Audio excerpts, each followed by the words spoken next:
हिंदी कक्षा में आपका हार्दिक स्वागत और अभिनंदन है। आज की वीडियो कक्षा 12वीं के लिए है।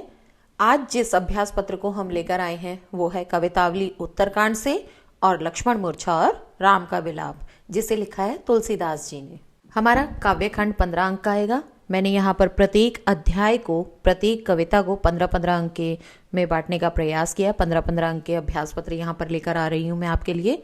बिना देरी किए हम अभ्यास पत्र प्रारंभ करते हैं। पहला प्रश्न, निम्नलिखित बहुविकल्पीय प्रश्नों के उचित विकल्प चुनकर अपनी उत्तर पुस्तिका में लिखिए। एक एक अंक के 5 प्रश्न हैं, जिसके अंतर्गत पहला उपभाग, कवितावली उत्तरकांड प्रसंग किस भाषा में रचित है। ध्यान दीजिएगा बच्चों, तुलसीदास जी की वैसे अवधी भाषा है, लेकिन यहाँ पर कवितावली जो है वो ब्रज भाषा में लिखा गया है। कवितावली के जितने भी काव्यांश दिए गए हैं वो ब्रज भाषा में है और लक्ष्मण मूर्छा और राम का विलाप अवधी भाषा में है। इसी से संबंधित देखिएगा दूसरा प्रश्न भी आ गया है। लक्ष्मण मूर्छा और राम का विलाप काव्यांश जो कि रामचरितमानस के लंका कांड से लिया गया है, किस भाषा में रचित है। ये अवधी भाषा में रचित है। यहाँ पर देखना बच्चों कि यहाँ पर हमारे 2 प्रश्न बन गए हैं। एक आता है कि लक्ष्मण मूर्छा और राम का विलाप काव्यांश किस पुस्तक से लिया गया है, रामचरितमानस के से। दूसरा प्रश्न भी बन गया है कि कौन से कांड से लिया गया है, लंका कांड से लिया गया है और इसकी भाषा कौन सी है, अवधी भाषा। यहाँ पर देखो एक ही प्रश्न में मैंने 3 प्रश्न समाहित करने का प्रयास किया है। तीसरा प्रश्न, हनुमान जी संजीवनी बूटी लेकर आए तो कवि ने करुण रस में किस रस का समावेश करने की कल्पना की है। यहाँ पर सही जवाब है वीर रस। चौथा प्रश्न, सुत बित नारी भवन परिवारा होई जाहि जग बारही बारा। इस पंक्ति में कवि किस दृष्टिकोण पर बल देते हैं। यहाँ पर सही जवाब है सांसारिक वस्तुओं की नश्वरता। इस पंक्ति का अर्थ क्या होगा। सुत बित नारी मतलब बेटा, बित मतलब धन, नारी स्त्री के लिए, और भवन परिवार आदि संसार में बार बार हो जाते हैं। लेकिन दूसरी पंक्ति इसमें है कि जो भाई एक बार चला गया तो वो दोबारा लौटकर नहीं आ सकता। इस प्रश्न का सही जवाब होगा सांसारिक वस्तुओं की नश्वरता। 5वां प्रश्न, सहेऊ विपिन हिम आतप बाता। यहाँ पर आतप का क्या अर्थ है। आतप का अर्थ होता है धूप। यहाँ पर पूरी पंक्ति देखिए। सहेऊ मतलब सहन किया, विपिन मतलब जंगल में, हिम मतलब सर्दी, आतप मतलब धूप और बाता मतलब वायु, कि सर्दी, गर्मी, बरसात, वायु तुमने सब कुछ सहन किया। प्रस्तुत पंक्तियां राम के द्वारा कही गई हैं और जब लक्ष्मण मूर्छित हो जाते हैं तो उस समय पर वो अपने विलाप करते हुए, प्रलाप करते हुए अपने भाई को ये बातें कहते हैं। दूसरा प्रश्न, निम्नलिखित पद्यांश की सहप्रसंग व्याख्या कीजिए। 5 अंक का है, जिसमें सरलार्थ, भाव और काव्य सौंदर्य लिखना है। प्रसंग में क्या लिखेंगे। प्रस्तुत पंक्तियां हमारी हिंदी की पाठ्य पुस्तक आरोह भाग 2 से ली गई हैं। आरोह भाग 2 से कवितावली उत्तरकांड से ली गई हैं और इसके कवि तुलसीदास जी हैं। यहाँ पर तुलसीदास जी स्वयं के बारे में क्या सोचते हैं। कवि कहते हैं, धूत कहो अवधूत कहो। व्याख्या देखिए इसकी, सरलार्थ देखिएगा। धूत कहो अवधूत कहो, राजपूत कहो, जोलाहा कहो कोई, कि चाहे मुझे धूत कहो। धूत मतलब क्या होता है, धूर्त व्यक्ति।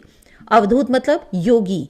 राजपूत मतलब चाहे मुझे राजपूत जाति का कहो। जोलाहा मतलब या चाहे मुझे जुलाहा जाति का कहो। काहो की बेटी सो बेटा न ब्याहब, कि मुझे किसी की बेटी से अपने बेटे का विवाह नहीं करना है। काहू की जाति बिगाड़ न सो, किसी की जाति ना तो बिगाड़नी है और ना ही सवारनी है। तुलसी सरनाम गुलामू है राम को, कि तुलसीदास जी तो एक श्री राम के गुलाम हैं। जाको रुचे सो कहे कछु ओ, कि जिसको जो अच्छा लगे वो वैसा ही बोले। मैं तो क्या करता हूँ, मांगी के खैबो, कि मांग के खाता हूँ। मसीद के सोइबो, मस्जिद में सोता हूँ। लेबो को एक न देबो को दो, किसी से न लेना एक न देना दो। काव्य सौंदर्य में क्या लिखेंगे। ब्रज भाषा का प्रयोग किया गया है, सवैया छंद है, अनुप्रास अलंकार, जहां जहां भी आपको वर्ण आवृत्ति नजर आती है, एक ही वर्ण बार बार प्रयोग होता है, वहां पर अनुप्रास अलंकार है। कहाँ कहाँ होगा देखिएगा। कहो को, काहो की बेटी सो बेटा ना ब्याहब, सरनाम गुलामू है राम को, आदि पदों में अनुप्रास की छटा देखने को मिलती है।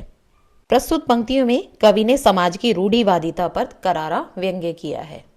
अथवा में देखिएगा, इन दोनों में से आप दोनों प्रश्न पहले ध्यानपूर्वक पढ़िएगा, उसके बाद ये सोचिएगा कि आप व्याख्या कर सकते हैं या काव्यांश पर आधारित प्रश्नोत्तर कर सकते हैं। बहुत ध्यान से विचार के उसके बाद ही प्रश्न का उत्तर देने का प्रयास कीजिएगा। दूसरा प्रश्न है, निम्नलिखित पद्यांश को पढ़कर पूछे गए प्रश्नों के उत्तर दीजिए। एक एक अंक के 5 प्रश्न है। सुत बित नारी भवन परिवारा, होई जाहि जग बारी बारा। कि सुत मतलब बेटा, बित मतलब धन संपत्ति, नारी पत्नी के लिए, स्त्री के लिए, भवन और परिवार इस संसार में बार बार मिल जाते हैं। अस विचारी जिये जागहु ताता, कि ऐसा विचार कर रही हैं श्री राम जी, अपने मन में ऐसा विचार कर रहे हैं, कह रहे हैं कि मिलाई न जगत सहोदर भ्राता, कि ऐसा ही एक ही उदर से उत्पन्न कहते हैं।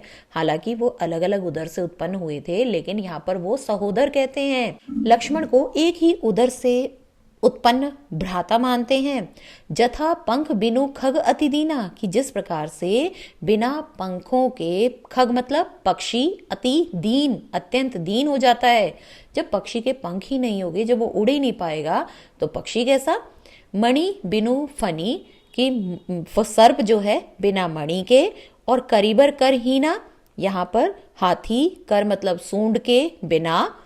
अस मम जीवन बंधु बिनु तोही, की हे भाई मेरा जीवन भी तुम्हारे बिना ऐसा ही हो गया है कि जैसे बिना पंखों के पक्षी, बिना मणि के सर्प और बिना सूंड के हाथी, ऐसी जैसी जो दशा इनकी होती है वैसी दशा मेरी हो गई है। और मेरा ये कठोर भाग्य देखिए कि मैं अभी तक जीवित हूं। जय हूं अवध कवन मुंह लाई, कि मैं अयोध्या जाऊंगा तो क्या मुंह लेकर जाऊंगा, लोग क्या कहेंगे मुझे। नारी हेतु प्रिय भाई गवाई, किसने नारी के लिए, अपनी पत्नी के लिए अपने प्यारे भाई को गंवा दिया। बरु अपजस सहतेऊ जग माही, कि अब चाहे मुझे कितना ही अपयश क्यों न सहन करना पड़े, नारी हानि विशेष क्षति नाही, कि नारी हानि विशेष हानि नहीं होती है। तो यहाँ पर तत्कालीन समय के में नारी की स्थिति को भी दर्शाया गया कि नारी को किस रूप में देखा जाता था। इस पर आधारित प्रश्नोत्तर देखिए। राम ने लक्ष्मण के बिना अपने जीवन की तुलना किन 2 चीजों से की है।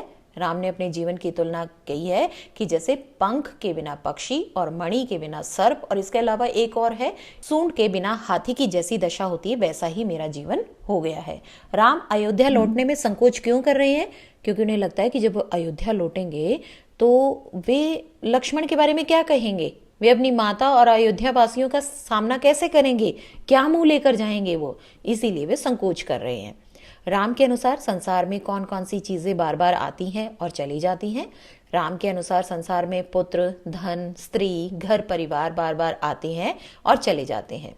इस पूरे प्रसंग में करुण रस किस प्रकार प्रकट होता है। जहां राम अपने भाई की मूर्छा को देखकर दुखी हो जाते हैं और कहते हैं कि मेरा जीवन तो ऐसे ही हो गया जैसे पंख बिनु खग अति दीना और मणि बिनु फनी करीबर कर हीना। यहाँ पर इस पंक्ति को आप बता सकते हैं कि इस पंक्ति में ये कहा गया है, यहाँ पर राम को एक सामान्य मनुष्य की भांति प्रलाप करते हुए दिखाया गया है।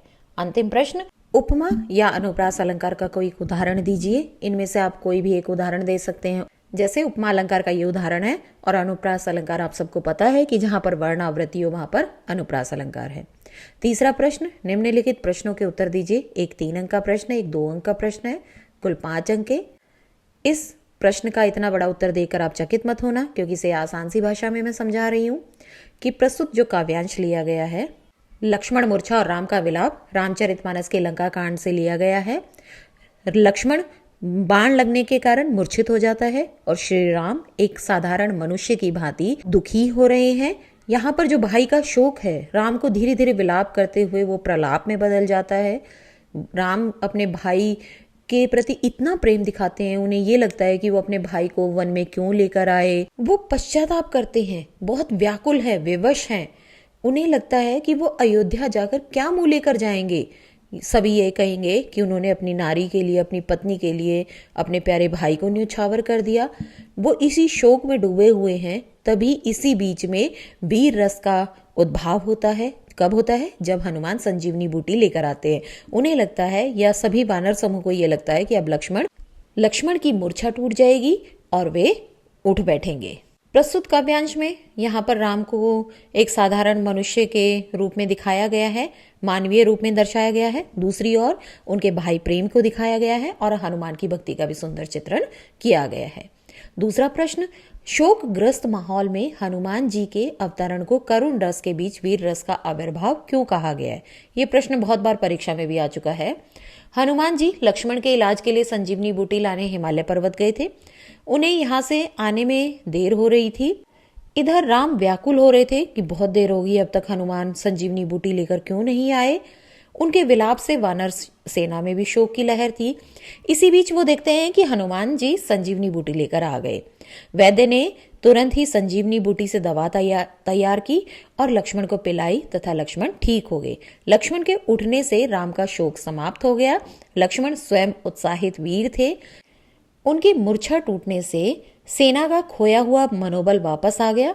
इस तरह जब हनुमान जी संजीवनी बूटी लेकर आए तो जो पहले लोग दुखी थे, वानर सेना दुखी थी, शोकग्रस्त थी, उन माहौल में वीर रस का आविर्भाव हो गया। यहीं पर हमारा सैंपल पेपर खत्म होता है। अगली वीडियो का इंतजार कीजिए। चैनल को सब्सक्राइब कीजिए, बेल आइकन दबाइए ताकि आपको सैंपल पेपर के अपडेट्स मिलते रहें, ताकि आपका एक भी सैंपल पेपर मिस ना हो पाए। और अगर ये वीडियो आपको अच्छी लगी हो तो लाइक और शेयर जरूर कीजिएगा। मिलते हैं अगली वीडियो में जल्दी ही, तब तक के लिए धन्यवाद।